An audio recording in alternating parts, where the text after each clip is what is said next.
नमस्कार दर्शकों, आप देख रहे हैं चैनल क्रॉसमोता। इस कहानी में मैं आपको अब बंद हो चुकी बल्गारियाई मोटरसाइकिल कंपनी बालकान का इतिहास बताना चाहता हूं। तो आराम से बैठ जाइए, देखने का आनंद लीजिए। बालकान बल्गारियाई मोटरसाइकिलों का ब्रांड है, जिन्हें 1957 से 1975 तक लोविच शहर में बनाया गया था। कुल मिलाकर 2,71,500 मोटरसाइकिलें और मोपेड्स असेंबली लाइन से निकले। हालांकि चलिए थोड़ा पीछे से शुरू करते हैं। 1938 है। जल्द ही मानव इतिहास की सबसे बड़ी हलचल दूसरा विश्व युद्ध शुरू होगी, जिसमें इंसान खुद को नष्ट करेगा। 1938 में फासीवाद की ओर बढ़ती बुल्गारिया ने न्यू न्यूएंस्की समझौते का पालन न करने का फैसला किया, जो उसकी सशस्त्र सेनाओं को सीमित करता था। देश की लड़ाकू विमानों की जरूरत के लिए लोविच में विमान कारखाना बनना शुरू हुआ और 1941 में ही मुख्य उत्पादन सुविधाएं तैयार हो गईं और डार 9 और डार 10 विमानों का निर्माण शुरू हो गया।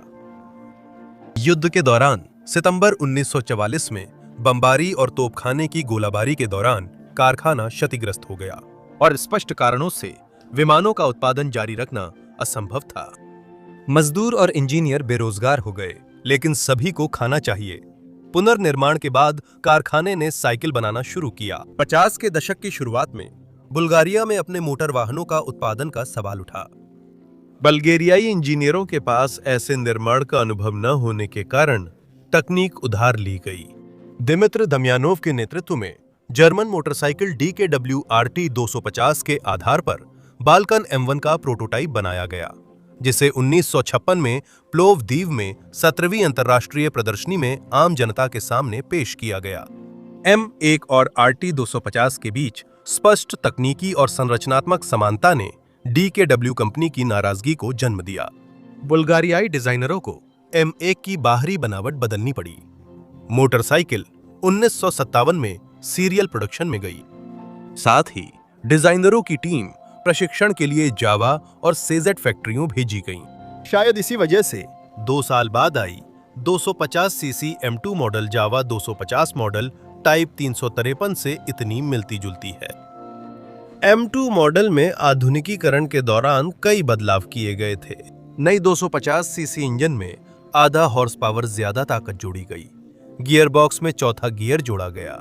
साथ ही बाइक के टैंक पर कंपनी का नया लोगो और क्रोम की प्लेट्स लगाई गईं।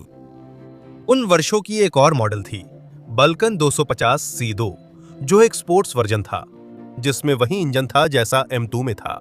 स्पोर्ट्स वर्जन में C2 वर्जन के स्पीडोमीटर पर 160 किमी/घंटा तक अंकित था, जबकि अन्य में 140 किमी/घंटा तक। दोनों की अधिकतम रफ्तार लगभग 110 किमी/घंटा थी। पहले बल्गेरियाई मोटरसाइकिलों में ड्राइवर और पैसेंजर के लिए IZH49 जैसी अलग अलग सीटें थीं, जो DKW की विरासत थी। हालांकि बाद में कंपनी ने एकल 2 सीटर सीट को अपनाया। सर्दियों 1959 में बाल्कन 250 के मोटरसाइकिलों के पहले 10 नमूने बनाए गए थे, जिन्हें खासतौर पर रेसिंग के लिए तैयार किया गया था। मानक मॉडलों से यह मोटरसाइकिल ऊंचे फेंडर और एग्जॉस्ट, छोटी हेडलाइट कवर और स्पीडोमीटर की स्थिति में अलग थी। एल्यूमीनियम सिलेंडर में कूलिंग फिन्स का क्षेत्रफल रेसिंग की कठिन परिस्थितियों के लिए बढ़ाया गया था। बाल्कन 250 के मॉडल की ताकत 18 हॉर्स पावर थी।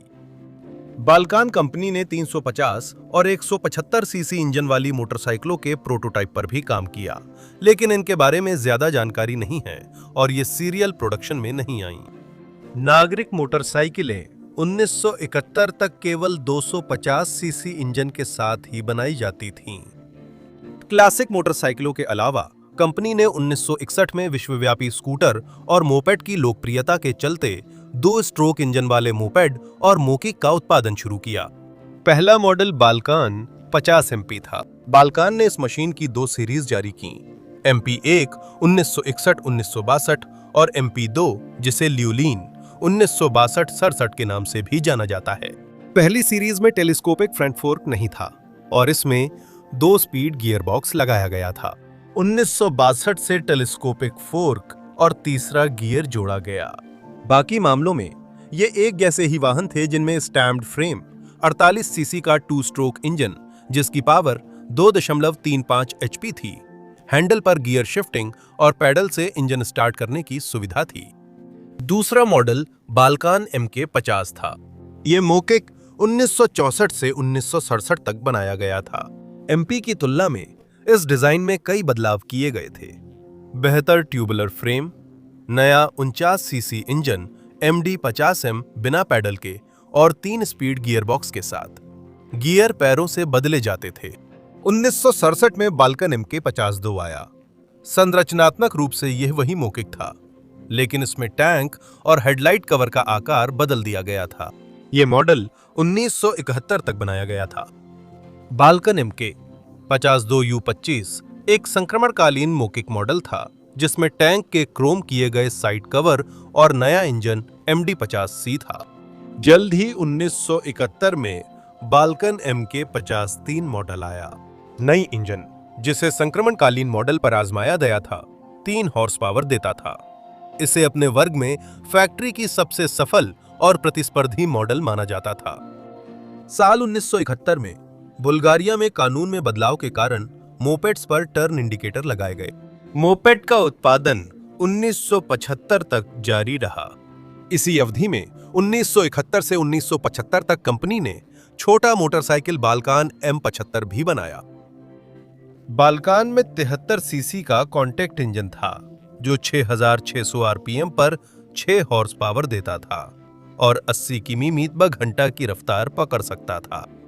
वैसे बाल्कान फैक्ट्री ने कारें भी बनाई थीं, तो 1960 के दशक के पहले हिस्से में फैक्ट्री के इंजीनियरों ने मिलकर बाल्कान 1200 कार के कुछ चलने वाले प्रोटोटाइप तैयार किए और बनाए। लेकिन फैक्ट्री के पास सीरियल प्रोडक्शन शुरू करने की ताकत नहीं थी। मदद के लिए सोवियत संघ आगे आया। 1965 में सोवियत संघ और बुल्गारिया जनवादी गणराज्य के बीच व्यापारिक और आर्थिक सहयोग का समझौते का नवीनीकरण किया गया और फिर जनवरी 1966 में 20 विशेषज्ञों को मॉस्कविच 408 कार के उत्पादन की तकनीकें सीखने के लिए भेजा गया। गर्मी के मौसम में 1966 में और 90 लोगों को भेजा गया और उसी साल नवंबर में पहली बुल्गारियाई 408 मॉस्कविच कार असेंबली लाइन से निकली।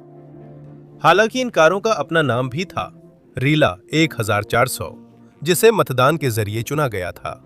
रीला बुल्गारिया की एक पर्वत श्रृंखला का नाम है।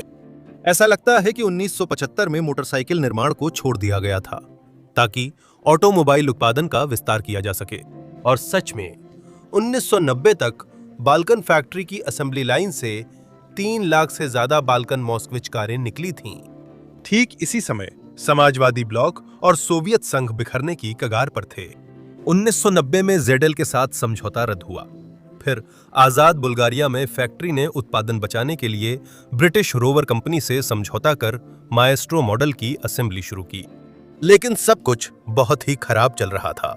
बाजार अर्थव्यवस्था ने दखल दिया, जिससे बाल्कन को बड़े दिग्गजों से प्रतिस्पर्धा करना कठिन हो गया और 1997 तक फैक्ट्री में सिर्फ 100 लोग ही काम कर रहे थे। सैकड़ों इंजीनियर और कर्मचारी बेकार हो गए थे। तो दोस्तों, यही है फैक्ट्री की कहानी, बाल्कन और उसके बनाए मोटर वाहन की कहानी। यह कहानी काफी आम है, लेकिन बहुत कुछ बताती भी है। सब कुछ रक्षा क्षेत्र, खासकर विमानन से शुरू हुआ। यह कावासाकी और BMW की कहानी याद आती है। कहानी के अंत में योजनाबद्ध से बाजार अर्थव्यवस्था में बदलाव के लिए पूरी तरह तैयार न होना और उसी अनुसार पतन। सोशलिस्ट ब्लॉक देशों में ऐसे कई निर्माता थे, जावा भी उनमें से एक थी। इसी के साथ दोस्तों, मेरी कहानी समाप्त होती है। आप मेरे प्रयास का समर्थन चैनल पर सक्रिय रहकर या विवरण में दिए गए विवरणों के अनुसार आर्थिक रूप से भी कर सकते हैं। ध्यान देने के लिए बहुत बहुत धन्यवाद। आप देख रहे थे चैनल क्रॉसमोता। फिर मिलेंगे।